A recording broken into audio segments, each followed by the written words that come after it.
예레미야 애가 2장입니다. 이 단락의 중심 주제는 시온을 향한 하나님의 진노입니다. 시인은 시온에 내린 하나님의 진노를 봅니다. 하나님은 긍휼을 거두시고 이스라엘의 모든 힘을 없애신 후에 시온의 원수가 되어 시온을 공격하십니다. 하나님의 진노의 불은 성전과 성벽을 모두 무너뜨렸고 이스라엘 백성에게는 슬픔과 애곡만이 남게 되었습니다. 1절로 3절입니다. 시인은 3인칭 화자로 등장하여 시온과 거리를 두고 시온의 상황을 설명합니다. 시인은 다시 슬프다 라는 단어로 2장을 시작하고 있습니다. 이것은 장성곡의 분위기가 계속 이어지고 있다는 것을 의미하죠. 1절에서 주께서 어찌 그리 진노하사 라는 문구로 시작하는 것은 2장이 여호와의 진노가 핵심 주제라는 것을 드러냅니다. 진노하심의 첫 번째 징계는 딸 시온을 구름으로 덮으셨다는 것입니다. 구름은 출애굽기에서 광야를 행전할 때 하나님의 임재를 상징하는 것으로 이스라엘을 보호하는 역할을 했습니다. 성막을 짓거나 성전을 지었을 때도 여호와의 임재의 상징으로 구름이 성전과 성막을 덮었습니다. 그런데 이제 구름이 여호와의 진노를 상징하는 것으로 바뀌었습니다. 이스라엘의 아름다움은 기본적으로 예루살렘의 성전의 아름다움을 가리킵니다. 그러나 여기서는 그 짓밟힌 아름다움이 예루살렘 성 전체로 확장되었다고 볼 수 있습니다. 예루살렘을 하늘에서 땅으로 던지셨다는 것은 예루살렘의 영광을 땅에 던져 완전히 비참한 상황으로 만드셨다는 의미입니다. 그의 발판은 기본적으로 언약궤를 나타내지만 여기서는 확대되어 언약궤가 있었던 시온 전체를 상징합니다. 시인은 진노의 날에 여호와께서 하나님의 이름을 두신 시온을 기억하지 않았다고 고백합니다. 구약에서 기억은 항상 구원과 연결되는데 따라서 기억하지 않았다는 것은 구원하지 않았다는 의미죠. 2절에서 여호와께서 야곱의 모든 거처를 삼키셨다고 하는데 삼키는 행위는 예레미야 51장 34절에서 느부갓네살이 예루살렘을 파괴할 때 사용한 표현입니다. 시인은 적들이 이스라엘을 멸망시키는 것처럼 여호와가 이스라엘을 공격하였다고 말합니다. 긍휼히 여기지 않다라는 표현은 자비가 많으신 여호와의 성품과 반대되는 것으로 이제 이스라엘을 향한 자비가 중단되었음을 상징합니다. 그 결과 딸인 유다의 모든 성체가 무너지고 지도자들은 부정한 상태가 되어 하나님으로부터 버림받게 되었습니다. 3절에서는 여호와의 진노하심이 이스라엘의 뿔을 모두 잘랐다고 합니다. 여기서 뿔은 힘과 능력의 상징으로 이스라엘의 모든 힘을 거두어 가셨습니다.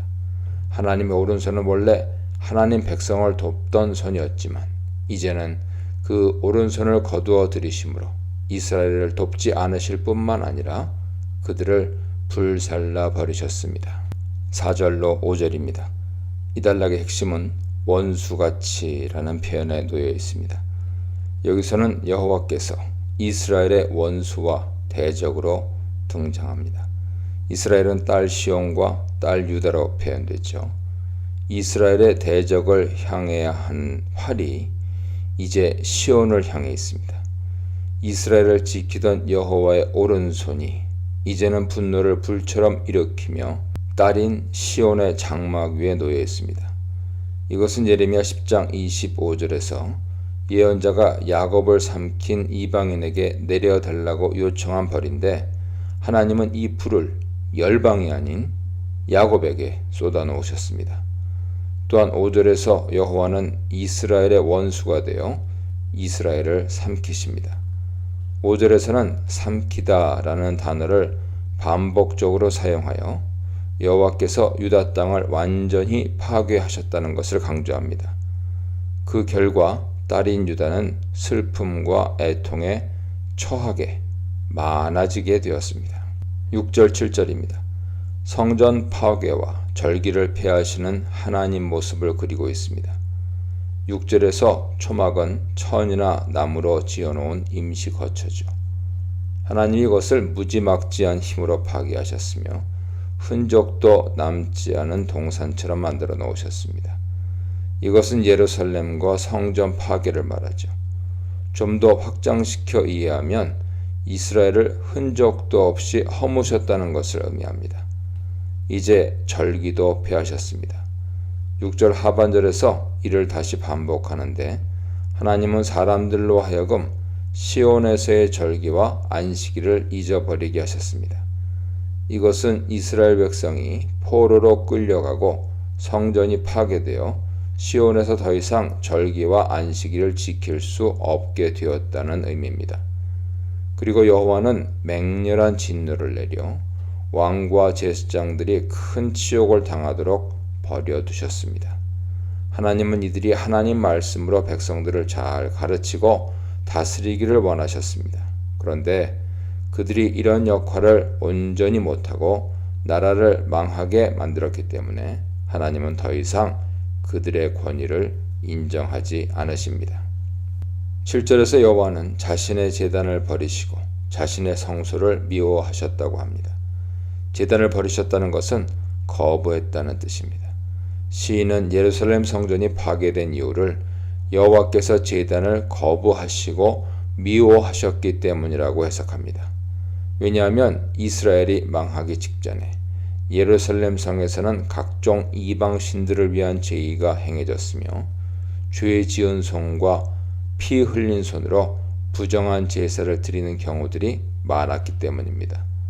또한 궁전의 성벽도 원수의 손에 넘기셨다고 표현하는데 이는 전쟁의 맥락에서 누구누구를 누구누구의 손에 넘겨준다라는 말이 승리를 약속하는 말씀이었기 때문입니다.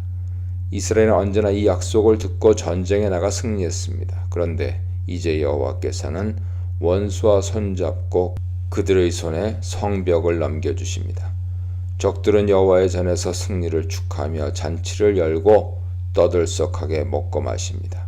시인은 그 모습에서 마치 예전에 절기의 축제를 즐기던 이스라엘의 모습을 떠올립니다.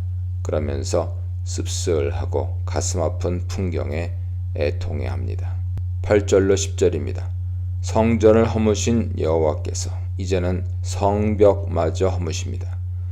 이 장면은 매우 세세하게 나타나는데 성벽을 헐기로 결심하신 하나님이 줄을 띠십니다. 여기서 줄은 건물이나 벽을 짓기 위해 내리는 다림줄을 뜻하죠. 원래 다림줄은 집이나 건물을 지을 때 주로 사용됩니다. 시인은 여호와께서 성벽을 허무실 때 다림줄로 측량하며 매우 계획적으로 하신다고 고백합니다. 또한 성벽을 허무는 일에서 손을 거두지 않고 부지런히 계획한 일을 실행하신다고 고백합니다. 이런 하나님의 사역을 보며 성벽과 성곽은 통곡합니다. 여기서 성벽과 성곽이 의인화되고 있죠. 이것들은 성벽의 무너짐을 바라보는 예루살렘 사람들의 심정을 표현한 것입니다. 이제 성문은 넘어져 땅에 묻히고 문빗장은 부서져 파괴되었습니다.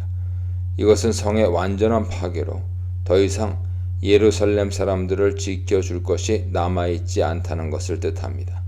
이런 침략 속에서 왕과 제사장은 이방인의 나라로 끌려가고 그 성의 예언자들은 묵시를 받지 못합니다.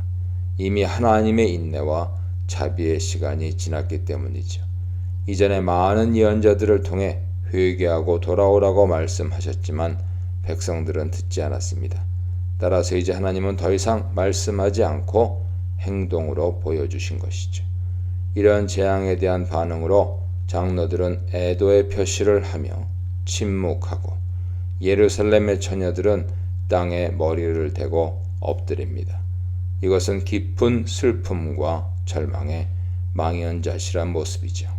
장로와 처녀라는 대조되는 인물군의 묘사는 성읍의 모든 사람이 이런 상황과 별반 다르지 않다는 사실을 보여줍니다. 하나님 없는 예루살렘은 폐허만 남는다. 하나님이 이스라엘과 싸우시다. 순종 없이는 안전도 없다에 대해 묵상해 보시기 바랍니다.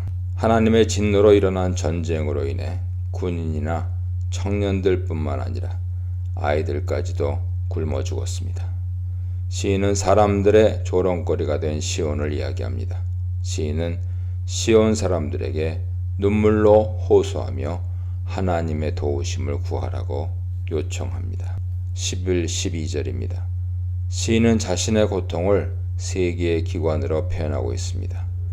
눈에서는 눈물이 마르고 창자는 끊어지고 간이 땅에 쏟아졌습니다. 고대 근동세계에서 간은 감정을 담당하는 기관으로 여겨졌죠.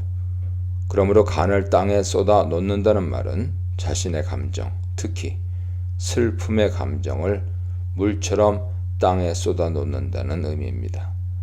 창자가 끊어진다는 표현은 속이 부글부글 끓다라는 뜻으로 속에서 올라오는 강한 슬픔을 표현하죠.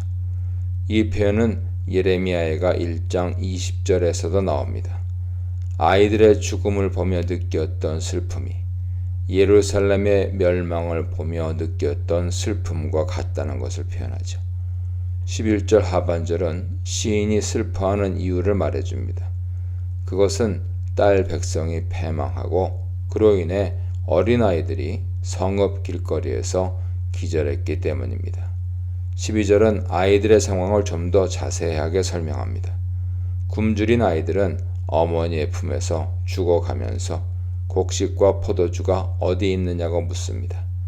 어머니의 품 혹은 가슴은 원래 젖먹이가 젖을 먹으며 가장 배부르고 행복한 곳이어야 합니다. 그러나 기근으로 어머니의 젖까지 말라버렸고 아기들은 어머니의 품속에서 굶주리다가 죽어갑니다. 전쟁에 참여하지 않은 아이들도 기근으로 길거리에서 죽습니다. 신명기 18장 41절, 50절, 53절로 57절에서 경고한 것처럼 전쟁으로 인한 기근 때문에 아이들이 죽어가고 있습니다. 시인은 어린아이들의 죽음을 보면서 통곡합니다. 13, 17절입니다. 아이들의 죽음을 바라보면서 시인은 이런 큰 비극과 슬픔 앞에서 이 상황을 어떻게 설명해야 할지 그리고 어떻게 위로해야 할지 알지 못합니다. 13절을 시적 형식을 살려 배열하면 다음과 같습니다. 무엇으로 네게 증거할까? 무엇으로 너에게 비유할까? 딸 예루살렘이여. 무엇으로 너에게 비교하며 내가 너를 위로할 수 있을까? 딸 시온이여. 너의 파괴됨이 바다같이 크니 누가 너를 고칠까?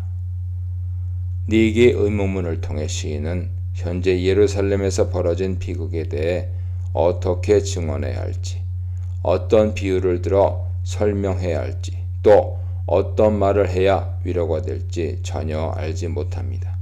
시인의 참담하고 답답한 심정이 잘 드러나죠. 마지막 문장에 누가 너를 고칠까 하는 것은 한편으로는 시인의 전적인 무능함을 고백하는 것이며 또 한편으로는 하나님의 도우심을 바라는 시인의 심정을 드러내는 것입니다. 14절은 1차적으로 이런 멸망의 책임을 거짓된 선지자들에게 돌립니다. 거짓 예언자들이 헛되고 어리석은 묵시만을 전달하고 하나님의 심판 메시지를 제대로 전달하지 않았기 때문이죠. 이로 인해 백성들이 그들의 죄에서 돌아서고 심판을 면하게 되지 못했습니다. 예언자는 말씀을 지키는 파수꾼인데 예언자가 그 역할을 못하여 결국 이스라엘이 망하게 되었습니다.